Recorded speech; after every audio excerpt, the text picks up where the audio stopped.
Jairam Ramesh, Deputy Chairman of Planning Commission, Dr. Mantek Singh Ahluwalia ji, Shri V Sinha, former Secretary, Minister, Govt of India, Dr. A.K. Singh, Professor Parshuraman, distinguished participants, guests, ladies and gentlemen, friends. I am extremely happy to participate in this program today. The Council of Advancement of People's Action in Rural Technology, CAPAT, has started this program basically to implement the Prime Minister's Rural Development Fellowship schemes for providing capacity building opportunities to qualified professionals committed to facilitating development at the grassroots level.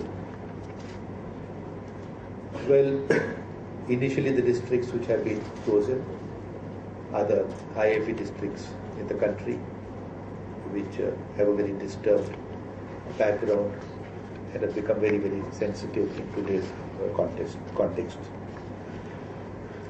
Well, I would like to mention that it's not a matter of mere coincidence that today in all the 5th schedule areas we have extremist movements.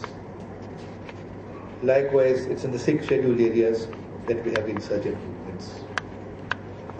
Concentration of these kinds of activities, whether it's one of insurgency or of left-wing extremism, in these areas which are inhabited mainly by people belonging to the tribal communities, other weaker sections, is something which requires all our attention.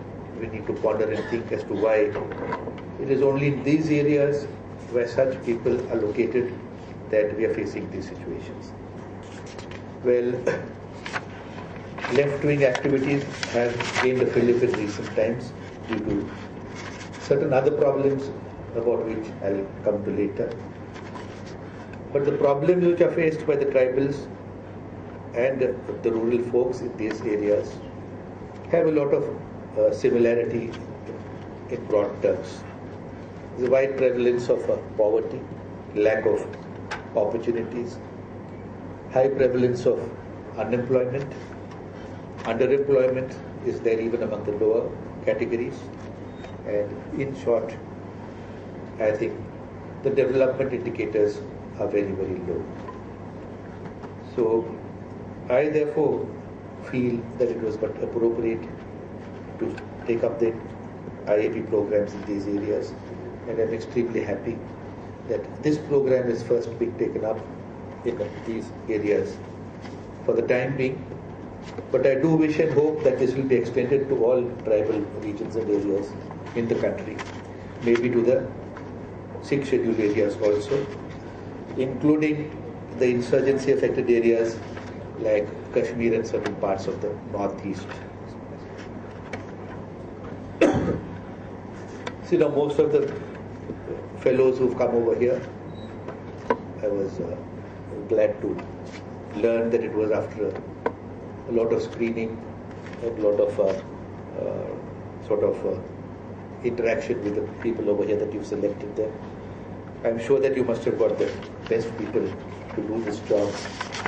But then I must say that after this training is over, the task ahead is going to be quite arduous. See, what has been cast upon you youngsters who will tomorrow be spreading into these areas, the role that you play is going to be quite pivotal, quite important for us to understand the prospects, problems of these areas, and to help us to see that these reach actually the people who are needy, people who are very, very backward, who need this kind of help and support. For instance, in the scheduled areas, the people, the forest dwellers who were living over there, the scheduled tribes, they had nothing to call their own. In fact, the Forest Right Acts was introduced in the year 2000, it was enacted in 2006, This actually gave a new ray of hope to all the traditional forest dwellers and to the scheduled tribes who've been living in these parts of the country. Well, till today, in many of the states, the implementation has been very, very tardy. There has been a lot of misconception that forests are going to be denuded. I must explain over here that the Forest Right Act, it was not an act to sort of dole away forest land or to make charity to anyone who comes before you. These were pre-existing rights. Traditional forest dwellers and the scheduled tribes have been living in these parts for centuries. In fact, the Indian Forest Act first came into being in the year 1927 during the colonial rule. But in fact, these people have been here decades or maybe hundreds of years before that. So who encroached upon whose domain is a different question. It's a long debate which can go on. But I would like to mention over here that what does the Forest Rights Act do? It actually gives a heritable right. It doesn't give timber felling right. Land cannot be sold or mortgaged. This is only to enable the traditional forest dwellers and the tribals living in these parts a sustainable source of livelihood. Basically to collect minor forest produce, to do some coarse grain cultivation, and the Act actually corrected some aberrations that had taken place earlier on. This was a historical injustice that was done to people living in these parts, and therefore I think this is very, very crucial for us as far as the people of these areas are concerned. If we have to get them on board, we have to recognize their rights. Now tomorrow the fellows who go out from here, I hope, will play quite a decisive role, a constructive role, a positive role, to ensure that the people are made aware of their rights and that these provisions of the Forest Right Act are scrupulously followed and implemented. See, there is a conflict with the Forest Department. See, actually, denudation of forests has not happened because of any assault on the forests or its valuable timber by scheduled tribes or by forest dwellers. After all, denudation of forests had taken place, we all know, during the last 2 or 3 decades. Wildlife have been massacred during the last 1 or 2 decades because of the value of the spare parts used to fetch across the borders. We've read reports about that. In fact, I think the forest dwellers, the tribals, should be trained and used to protect our flora and fauna, our valuable timber, and also the wildlife that we have before us. There are instances in a sanctuary near Delhi in Rajasthan, Sariska, when all the people were evacuated, apparently after that the tigers also disappeared. It is these people who are the protectors of our forests, of our wildlife, of our timber, and I think it is with their help that we can see that these are protected. Then comes the PESA. The Panchayati extension to scheduled areas was actually enacted in the year 1996. 15 years have lapsed. I have been visiting most of the states, the PESA states, and in many of the states I found that the rules have still not been made. The local Panchayat Raj Acts had not been amended to make it, to sort of amend them, because the requirement was that they should be amended to make them comply with the PESA Act. Fortunately, I'm proud that in my own state the rules have been framed. But ultimately, I think the implementation of the PESA Act is also very, very important, as long as its interpretation. Now, today the greatest threat that has come to our tribals and people living in these forest areas is actually the threat of mining. This is a new aspect that has come before us today. Now, I would like to mention here that there are land protections rights. Every state has its own land protections rights in the Schedule 5 areas. there are this alienation of land transfer regulations which have been made. And as far as I have studied and understood these laws, in a scheduled area, I don't think anybody who does not belong to a scheduled tribe can either purchase or even take land on lease. In fact, though I belong to a particular tribe, if my tribe is not scheduled or recognized in the state of Orissa or Madhya Pradesh, even I cannot purchase or buy land there or take it on lease. There is a big problem in some of these areas in my constituency where non-tribals who have been living there even much before the Land Transfer Act or regulations came into force, they are occupying 1 or 2 cents of land, and it's a big problem. Even their rights have not been recognized. How then are we able to give mining leases to corporates and companies which are not either owned by scheduled tribes or controlled by scheduled tribes?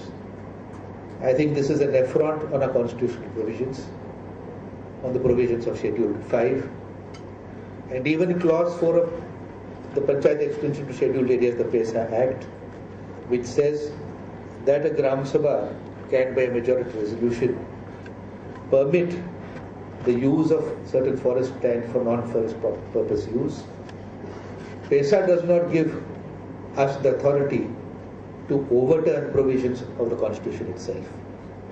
So even a Gram Sabha cannot undo what the Schedule 5 has promulgated, and which is a part of, it is a part of our Constitution today. So these are rights which we will have to sort of make our local people aware of. People are not aware of these basic rights and provisions of our constitutions, of certain laws that exist in our country. Likewise, in the scheduled areas, Gram Sabha, which is a village body or unit, it clearly says, Section 4 of the PESA says that it shall be, every habitation shall be considered for the purpose of Gram Sabha in a scheduled area. But in many of the states, they are taking Panchayat as a unit, which is against both the letter and spirit of the PESA Act. See, once you go before a Gram Sabha, I have noticed this myself and I can share it with you, because in my 3.5 decades of my political career, I have sustained my support from the villages, directly from the people, and not necessarily through politically elected representatives.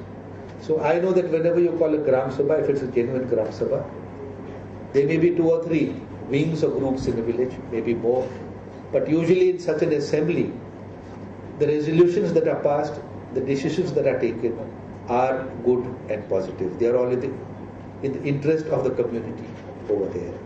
And a Gram Sabha also is very, very important and necessary to meet very often, because this is a place where a local person who is not an elected member, not only of parliament or assembly or local bodies, but even to their wards or to the Gram Sabha or to the village panchayats, every citizen attends the Gram Sabha, every voter, and this is a place where every citizen can indirectly participate in the process of governance and development. Indirectly, this is the way to make them feel a part of a developmental process, of the process of governance. And I think today, the main task before us to get these left-wing extremist areas under control, the insurgent areas under control, the IIP districts under control, is to make sure and ensure that the people living in these areas are made to feel and are also included in the process of development that takes place. So in fact, from my Panchayat Raj Ministry, I think we had sent a circular to every state that 4 Gram Sabhas should be compulsorily held every year. Many of the states were already holding this on certain dates. One was 26th of January, one was the 1st of May, on the 15th of August, and the 2nd of October. So taking this clue and these dates from other states which have been holding Gram Sabhas, We've already, I think, issued a circular that compulsorily 4 Gram Sabhas at least must be held every year. We've also sent a direction that Gram Sabha meetings must be henceforth videographed and recorded. This is to prevent contrived Gram Sabha resolutions, complaints of which have come to me in large numbers from different parts of the country.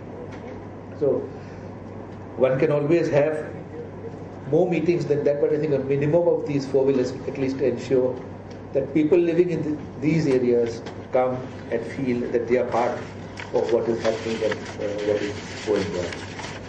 Where our Prime Minister has time and again spoken of inclusive growth. Inclusive growth and development should include all. In fact, the government and development is for the most needy, the most deprived, the most oppressed people in our society. Well, many of us don't need a government to get along, but these are the sections which deserve our sympathy, our indulgence, and our support. And that is what I think the Honorable Prime Minister has been speaking about. More than once he has made these observations. And I think the program which is being inaugurated today is basically to achieve those ends, those desires, those commitments of our government, and what the Honorable Prime Minister has been mentioning time and again. Whenever I've met him, or whatever work it may be, he has expressed his desire that these tribal areas, these backward regions, should go ahead, and he has always offered his full cooperation to me as far as this is concerned.